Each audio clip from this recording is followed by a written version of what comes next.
Hi കൂട്ടുകാരെ, എല്ലാവർക്കും നമസ്കാരം. ഇന്ന് നമുക്ക് ചൂട് കട്ടൻ ചായയുടെ ഒപ്പം കഴിക്കാൻ വേണ്ടിയിട്ട് നല്ല ക്രിസ്പി ആയിട്ടുള്ള അരിമുറുക്ക് വീഡിയോ ആണ് നമ്മുടെ ഇന്നത്തേത്. പണ്ടുകാലം മുതലേ നാടൻ പലഹാരങ്ങൾ ഒരുപാട് ഇഷ്ടമുള്ള മലയാളികളാണ് നമ്മളെല്ലാവരും. ഈ ഒരു മുറുക്കിനെ കഴിക്കാനായിട്ട് ഇന്നും നമുക്ക് എല്ലാവർക്കും ഒരുപോലെ തന്നെ ഇഷ്ടമാണ്. മുറുക്ക് കഴിക്കാനായിട്ട് നമുക്ക് കൊതി തോന്നുമ്പോൾ കടകളിൽ നിന്നും വാങ്ങിയാണ് നമ്മളിത് കഴിക്കാറ്. ഇനി ആരും കടകളിൽ നിന്നും വാങ്ങാൻ പോകണ്ടാട്ടോ. നമുക്ക് വളരെ എളുപ്പത്തിലും രുചികരമായിട്ടും നമ്മുടെ വീടുകളിൽ തന്നെ ഉണ്ടാക്കാം. നമ്മൾ ഈ അരിമുറുക്കിലേക്ക് അരക്കപ്പ് അളവിൽ ഉഴുന്നുകൂടി ചേർത്തിട്ടാണ് ഇതിനെ പാചകം ചെയ്യുന്നത്. ഉഴുന്നുപൊടി ഉണ്ടാക്കുന്നത് എങ്ങനെയാണെന്ന് ഞാൻ ഇന്നലെ ഇട്ട വീഡിയോയിൽ കാണിച്ചിട്ടുണ്ട്. വീഡിയോ കാണാത്തവർ ഒന്ന് കണ്ടു നോക്കണേ. ഈ ഒരു അരിമുറുക്ക് നമ്മുടെ പഴയ കാലങ്ങൾ ഓർമ്മിപ്പിക്കുന്ന ഒരു നാടൻ പലഹാരം കൂടിയാണ്. അപ്പോൾ എങ്ങനെയാണ് വളരെ രുചികരമായിട്ടുള്ള അരിമുറുക്ക് തയ്യാറാക്കി എടുക്കുന്നതെന്ന് നമുക്കൊന്ന് നോക്കാം. ക്രിസ്പി അരിമുറുക്ക് തയ്യാറാക്കി എടുക്കാനും വേണ്ടിയിട്ട് ഞാനിവിടെ ഒരു ബൗളെടുത്ത് വെച്ചിട്ട് ഇതിലേക്ക് 1.5 കപ്പ് അളവിലാണ് വറുത്ത നൈസ് അരിപ്പൊടി ഇട്ട് കൊടുക്കുന്നത്. ഇനി ഇതിലേക്ക് വേണ്ടത് വറുത്ത് പൊടിച്ചെടുത്തിട്ടുള്ള 1/2 കപ്പ് ഉഴുന്നുപൊടിയാണ്. ഉഴുന്നുപൊടിയും ചേർത്ത് കഴിഞ്ഞാൽ ഇതിലേക്ക് ആവശ്യമായ ഉപ്പ് ചേർക്കാം. കൂടെ തന്നെ 1 സ്പൂൺ അളവിൽ കാശ്മീരി മുളക് പൊടിയും 1/2 സ്പൂൺ അളവിൽ മഞ്ഞൾപ്പൊടിയും 1.5 സ്പൂൺ അളവിൽ കറുത്ത എള്ളു കൂടി ചേർക്കുന്നുണ്ട്. ഇനി ഇതിലേക്ക് നല്ല സ്വാദ് കിട്ടുന്നതിനായിട്ട് 1/2 സ്പൂൺ അളവിൽ കായപ്പൊടി കൂടി ചേർക്കാം. കായപ്പൊടി കൂടി ചേർത്ത് കഴിഞ്ഞാൽ 1.5 സ്പൂൺ അളവിൽ നെയ്യും കൂടി ചേർത്തിട്ട് കൈകൊണ്ട് പൊടിയെ നല്ലതുപോലെ ഒന്ന് തിരുമ്മി കുഴച്ചെടുക്കണം. 1 മിനിറ്റ് നേരം നല്ലതുപോലെ കുഴച്ച് കഴിഞ്ഞാൽ പിന്നെ നമുക്കിതിലേക്ക് ആവശ്യമായ വെള്ളമാണ് ഒഴിച്ചു കൊടുക്കേണ്ടത്. ഞാനിവിടെ 1.5 കപ്പ് അളവിൽ വെള്ളം തിളപ്പിച്ച് വെച്ചിട്ടുണ്ടായിരുന്നു. അതിൽ നിന്നും 1 കപ്പ് അളവിൽ ഉപ്പ് ചേർത്ത് കഴിഞ്ഞിട്ടുണ്ട്. അതിനുശേഷം കയ്യിൽ വെച്ചിട്ട് ഒന്ന് ഇളക്കി യോജിപ്പിച്ചതിന് ശേഷം നമുക്ക് ആവശ്യമെങ്കിൽ വെള്ളം ചേർത്ത് കുഴച്ചെടുക്കാവുന്നതാണ്. വെള്ളം കൂടി പോവാതിരിക്കാനും വേണ്ടിയിട്ടാണ് കുറേശ്ശെ ഇപ്പോൾ ഒഴിച്ചു കൊടുത്തിട്ടുള്ളത്. നമ്മളിതിലേക്ക് തിളപ്പിച്ച വെള്ളമാണ് ഒഴിച്ചു കൊടുത്തിട്ടുള്ളത് കൊണ്ട് നല്ല ചൂടാണ്. എങ്കിൽ തന്നെയും ഞാൻ കൈകൊണ്ട് ചൂടോടുകൂടി തന്നെ കുഴച്ചെടുക്കുവാണ്. കൈയിലേക്ക് അധികം ചൂടടിക്കാതിരിക്കാനും വേണ്ടിയിട്ട് കൈ ഒന്ന് തണുത്ത വെള്ളത്തിൽ നനച്ചതിന് ശേഷം കുഴച്ചെടുത്താൽ മതിയാകും. ഇപ്പോൾ നമ്മുടെ പൊടി ഇതേ ഒരു രീതിയിലാണ് ആയി കിട്ടിയിട്ടുള്ളത്. ഇനി നമുക്ക് ബാക്കി വെച്ചിരിക്കുന്ന വെള്ളം കൂടി ചേർത്തിട്ട് ഒന്നുകൂടെ കുഴച്ച് ഉരുട്ടി നമുക്ക് ചപ്പാത്തി മാവിൻ്റെ പരുവത്തിൽ നിന്ന് കുഴച്ചെടുക്കാം. മാവിന് നല്ലതുപോലെ സോഫ്റ്റായിട്ട് കുഴച്ചെടുക്കുമ്പോഴാണ് നമ്മുടെ നുറുക്ക് കഴിക്കാനും നല്ല സ്വാദും അത് നല്ല ക്രിസ്പി ആയിട്ട് തന്നെ നമുക്ക് തയ്യാറാക്കി എടുക്കാൻ സാധിക്കുന്നതും. ഇപ്പോൾ ഇതേ ഒരു രീതിയിലേക്ക് മാവിനെ കുഴച്ചെടുത്തിട്ടുണ്ട്. ഇപ്പോഴും നമ്മുടെ മാവ് നല്ല ഡ്രൈ ആയിട്ടാണ് ഇരിക്കുന്നത്. കുറച്ചുകൂടിയൊക്കെ വെള്ളം ഒഴിച്ചു കൊടുത്ത് നല്ല ചപ്പാത്തിക്ക് മാവ് കുഴക്കുന്ന രീതിയിൽ ഒരു തരി പോലും സ്ക്രാച്ചുകളില്ലാതെ വേണം ഇതിനെ ഒന്ന് കുഴച്ചെടുക്കാനായിട്ടും. ഞാനിപ്പോൾ ഈ ഒരു മാവിനെ ഇതേ രീതിയിലേക്കൊന്ന് കുഴച്ചു കൊടുത്തിട്ടുണ്ട്. ഇനി ഇതിലേക്ക് നമുക്കൊരു കാര്യം കൂടെ ചേർക്കേണ്ടതുണ്ട്. നല്ല ജീരകമാണ്. ഇതൊരു സ്പൂൺ അളവാണ് ചേർക്കുന്നത്. നിങ്ങൾക്ക് നമ്മൾ നേരത്തെ പൊടിയിലേക്ക് ചേർത്ത സമയത്ത് വേണമെങ്കിലും ഇതേപോലെ നല്ല ജീരകത്തിനെ ചേർത്ത് കൊടുക്കാവുന്നതാണ്. ഇനിയിപ്പോൾ നല്ല ജീരകം കൂടി ചേർത്തിട്ട് വീണ്ടും ഒന്നുകൂടെ കുഴച്ച് പാകാക്കിയെടുക്കണം. ഇപ്പോൾ നമ്മുടെ മാവിനെ നല്ല സോഫ്റ്റായിട്ട് തന്നെ കുഴച്ചെടുത്തിട്ടുണ്ട്.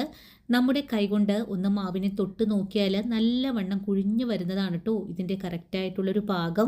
മാവിനെ പെർഫെക്റ്റായിട്ട് കുഴച്ച് മാറ്റിക്കഴിഞ്ഞാൽ പിന്നെ നമുക്ക് ഇത് തയ്യാറാക്കാനുള്ള സേവനാഴി എടുക്കാം. നുറുക്ക് തയ്യാറാക്കാനും വേണ്ടിയിട്ട് ഇതുപോലൊരു ചില്ലാണ് നമുക്ക് ആവശ്യം. ഇനി മാവിനെ നമ്മുടെ സേവനാഴിയിലേക്ക് നിറച്ചു കൊടുക്കാം. മാവിനെ നിറച്ചു കഴിഞ്ഞാൽ പിന്നെ നമുക്കിതിനെ ഒന്ന് പിഴിഞ്ഞുകൂടി എടുക്കണം. ഇനി നമുക്ക് നുറുക്ക് ഷേപ്പ് ചെയ്തെടുക്കാം. ഞാനിവിടെ ഒരു വാഴ ഇലയിലേക്കാണ് നുറുക്കിനെ ഷേപ്പ് ചെയ്തെടുക്കുന്നത്. നിങ്ങൾക്ക് വേണമെങ്കിൽ ഇത് നേരെ തന്നെ എണ്ണയിലേക്ക് പിഴിഞ്ഞിടാവുന്നതാണ്.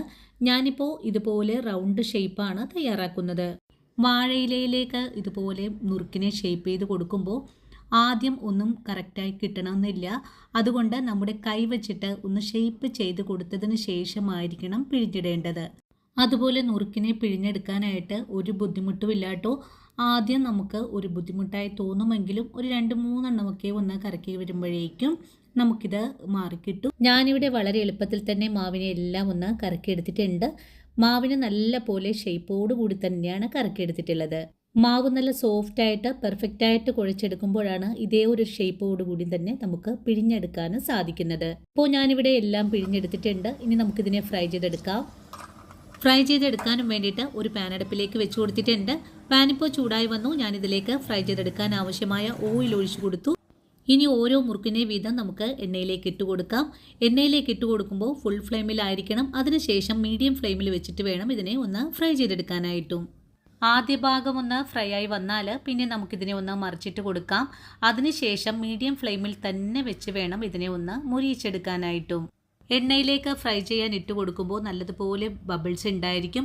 ഈ ഒരു ബബിൾസ് എല്ലാം പൊട്ടിത്തീരുമ്പോഴാണ് നമ്മുടെ ഈ ഒരു നുറുക്ക് നല്ല ഫ്രൈ ആയി കിട്ടുന്നത്. എണ്ണയുടെ നൊരിയെല്ലാം പൊട്ടിക്കഴിഞ്ഞാൽ പിന്നെ നമുക്ക് എണ്ണയിൽ നിന്ന് ഇതിനെ കോരി മാറ്റാവുന്നതാണ്. ഇപ്പോൾ നമ്മുടെ നുറുക്ക് നല്ല ഗോൾഡൻ കളറിലേക്ക് ആയി വന്നപ്പോൾ ഞാനിതിനെ എണ്ണയിൽ നിന്നും കോരി മാറ്റുവാണ്. വളരെ ക്രിസ്പി ആയിട്ട് തന്നെയാണ് നമുക്കിതിനെ മുരിയിച്ചെടുക്കാൻ സാധിച്ചിട്ടുള്ളതും. അതിനുശേഷം ബാക്കിയുള്ളത് കൂടെ ഫ്രൈ ചെയ്യാൻ ഇട്ട് കൊടുക്കുവാണ്. വളരെ എളുപ്പത്തിൽ തന്നെ നമുക്ക് നുറുക്കിനെ എല്ലാം ഒന്ന് ഫ്രൈ ചെയ്തെടുക്കാം. ഞാൻ ഇന്നലെ ദോശ വളരെ എളുപ്പത്തിൽ തയ്യാറാക്കി എടുക്കാനും വേണ്ടിയിട്ട് ഉഴുന്ന് ഫ്രൈ ചെയ്തെടുക്കുന്ന വീഡിയോ ഇട്ടിട്ടുണ്ടായിരുന്നു. അതേ ഉഴുന്നുപൊടി വെച്ചിട്ട് തന്നെയാണ് ഞാനിവിടെ നുറുക്കും തയ്യാറാക്കിയിട്ടുള്ളത്. അപ്പോൾ വളരെ ടേസ്റ്റി ആയിട്ടുള്ളതും ക്രിസ്പി ആയിട്ടുള്ളതുമായ നുറുക്കിനെ നമ്മളിവിടെ എല്ലാം ഫ്രൈ ചെയ്ത് മാറ്റിയിട്ടുണ്ട്. അപ്പോൾ ഇത്രയേ ഉള്ളൂ കൂട്ടുകാരെ നമ്മുടെ ഇന്നത്തെ വീഡിയോ. ഈ ഒരു വീഡിയോയും കണ്ടിട്ട് തീർച്ചയായിട്ടും നിങ്ങളെല്ലാവരും ട്രൈ ചെയ്ത് നോക്കണേ. ട്രൈ ചെയ്ത് നോക്കിയിട്ട് നിങ്ങൾക്ക് ഇഷ്ടപ്പെടുവാണെങ്കിൽ തീർച്ചയായിട്ടും നമ്മുടെ ചാനൽ കൂടി സപ്പോർട്ട് ചെയ്യാനും മറക്കല്ലേ. ഞാനിപ്പോൾ നിങ്ങൾക്ക് വേണ്ടിയിട്ട് കടകളിൽ നിന്നൊക്കെ നമ്മൾ വാങ്ങിക്കഴിക്കുന്ന അതേ ഒരു ഷേപ്പിലാണ് ഫ്രൈ ചെയ്തെടുത്തിട്ടുള്ളത്.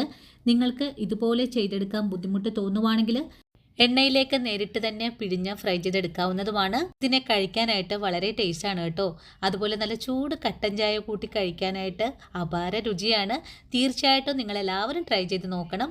ട്രൈ ചെയ്ത് നോക്കിയിട്ട് നിങ്ങൾക്ക് വീഡിയോ യൂസ്ഫുൾ ആണെന്ന് തോന്നുവാണെങ്കിൽ നിങ്ങൾക്ക് കിട്ടിയ ഈ ഒരു അറിവിനെ നിങ്ങളുടെ കൂട്ടുകാരിലേക്കൊന്ന് ഷെയർ ചെയ്ത് കൊടുക്കാനും മറക്കരുത്. ആദ്യമായിട്ടാണ് നമ്മുടെ വീഡിയോ കാണുന്ന കൂട്ടുകാർ ആരെങ്കിലും ഉണ്ടെങ്കിൽ ഒന്ന് സപ്പോർട്ട് ചെയ്യണേ. സപ്പോർട്ട് ചെയ്തിട്ട് ആ ബെല്ലൈക്കണും കൂടെ ഓൾ ഓപ്ഷൻ അടിച്ചിടാനും മറന്നു പോകരുത്. അപ്പോഴാണ് ഞാനിടുന്ന പുതിയ പുതിയ വീഡിയോസ് എല്ലാം തന്നെ നിങ്ങളുടെ കയ്യിൽ നോട്ടിഫിക്കേഷൻ വഴി എത്തുന്നത്. അപ്പോൾ ഇനിയും നല്ലൊരു വീഡിയോ ആയിട്ട് ചേച്ചി നാളെ ഓടിയെത്തുന്നതാണ്. അതുവരെയും വീഡിയോ കണ്ട് സപ്പോർട്ട് ചെയ്ത എല്ലാ കൂട്ടുകാരോടും ഇനിയും കാണാനിരിക്കുന്ന എൻ്റെ പ്രിയ കൂട്ടുകാരോടും ഒത്തിരി നന്ദി സ്നേഹമൊക്കെ അറിയിച്ചുകൊണ്ട് നാളെ രാവിലെ ഓടിയെത്താം. അതുവരെയും ഒത്തിരി സ്നേഹത്തോടെ വീണ്ടും കാണാം.